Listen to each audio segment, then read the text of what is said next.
இயேசுவில் பிரியமான இறை சமூகமே, இந்த தவக்காலத்தில் உங்கள் அனைவரையும் இந்த காணொளி வாயிலாக சந்திப்பதிலே பெரும் மகிழ்ச்சி அடைகின்றேன். தவக்காலம் என்பது ஆண்டவர் இயேசு கிறிஸ்துவின் தியாகத்தை நமக்கு நினைவூட்டுவதாக அமைகின்றது.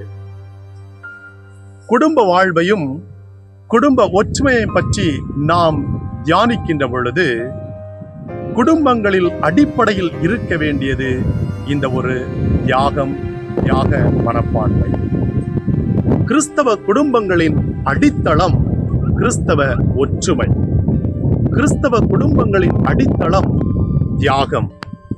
கிறிஸ்தவ குடும்பங்கள் ஒருவரை ஒருவர் பொறுத்து கொண்டு மன்னித்து ஏற்று அன்பு செய்து வாழ்வதிலேதான் கிறிஸ்தவ வாழ்வே அடங்கியிருக்கிறது.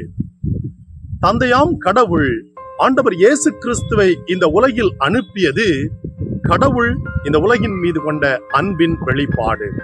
ஆண்டவர் இயேசு கிறிஸ்து கல்வாரியில் தன்னையே நமக்காக பலியாக்கியது அந்த தியாகத்தின் வெளிப்பாடு.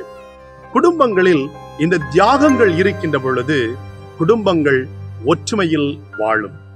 எந்த குடும்பங்களில் இருக்கக்கூடிய தனிநபர்கள் சுயநலத்தோடு இருக்கின்றார்களோ அந்த குடும்பங்களில் ஒற்றுமைகள் இருப்பதில்லை.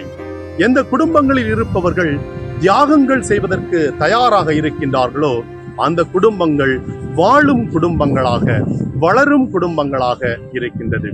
கிறிஸ்தவ குடும்பங்கள் எப்படி இருக்க வேண்டும் என்பதை கொலோசேயருக்கு எழுதிய திருமுகத்திலே தூய பவுலடிகளார் 3ஆம் அதிகாரம் 12, 13, 14 வசனங்களிலே மிக தெளிவாக எடுத்துச் சொல்கின்றார். மேலும் எபேசியருக்கு எழுதிய திருமுகம் 4ஆம் அதிகாரம் 1 முதல் 6 வரை உள்ள இறை வசனங்களில் கிறிஸ்தவ குடும்பங்கள் ஒற்றுமையின் அடையாளங்கள், கிறிஸ்தவ குடும்பங்கள் அருள் பிரசன்னம் என்பதை வெளிப்படுத்துகின்றார். இந்த தவக்காலத்திலே குடும்பங்கள் ஒற்றுமையோடு கூடி ஜெபிக்க கடமைப்பட்டிருக்கின்றன. கூடி ஜெபித்தால் அந்த குடும்பங்கள் ஒற்றுமையோடு வாழ முடியும் என்பதை விவிலியம் நமக்கு பல சான்றுகளோடு எடுத்துச் சொல்கின்றது. நாமும் கிறிஸ்தவ வாழ்வை வாழுகின்ற பொழுது கூடி ஜெபிக்க கடமைப்பட்டிருக்கின்றோம். இந்த கிறிஸ்தவ வாழ்வின் தியாகம் என்பது ஜெபம் என்று சொல்கின்ற பொழுது அது நம்மை நாமே ஒடுக்கி நமக்கு நாமே தியாகம் செய்து கடவுளோடு ஒரு புதிய உறவை உருவாக்குவதுதான் ஜெபம். இரண்டாவதாக இந்த தவக்காலத்திலே நாம் நோன்பு இருக்கின்றோம். நோன்பு என்பது எனக்கு நானே கொடுக்கக்கூடிய ஒரு தியாகம். நான் ஒரு சிலவற்றை ஒடுக்கி, ஒரு சிலவற்றை மறுத்து, ஒரு சிலவற்றை தியாகம் செய்து என்னை நானே ஒடுக்கி வாழ்வதுதான் நோன்பு. மூன்றாவதாக நான் செய்யக்கூடிய தியாகம் மற்றவர்களுக்கு பலன் தருவதாக இருக்க வேண்டும். எனவே நான் உணவை அல்லது பொருளை அல்லது ஒரு சில தியாகங்களை நான் செய்கின்ற பொழுது அந்த தியாகத்தின் வழியாக மற்றவர்களுக்கு அது பயன்படுவதற்கு நான் உறுதுணையாக இருக்கின்றேன். எனவே கிறிஸ்தவ குடும்பங்களில் இந்த ஒற்றுமை, இந்த தியாகம் கண்டிப்பாக இருக்க வேண்டும். இது அவசியமான ஒன்றாக அமைகின்றது. இறுதியாக இந்த தவக்காலத்தில் இருக்கக்கூடிய நமக்கு இந்த ஒற்றுமையின் தன்மையை தந்தை, மகன், தூய ஆவியார் தூய தமத்திருத்துவத்தில் வெளிப்படுத்துகின்றனர். தியாகம் செய்து ஜெபித்து வாழுகின்ற குடும்பம் இறை குடும்பமாக, இறைவனுக்கு ஏற்ற குடும்பமாக வாழுகின்றது என்பதை உணர்ந்து குடும்ப ஒற்றுமையோடு குடும்பத்தில் ஜெபித்து கிறிஸ்தவ வாழ்வை வாழுவோம். கிறிஸ்தவ வாழ்வின் அடிப்படை ஜெபம். இந்த ஜெபமே நம்மை ஒன்றுபட வைக்கக்கூடிய கருவியாக அமைகின்றது.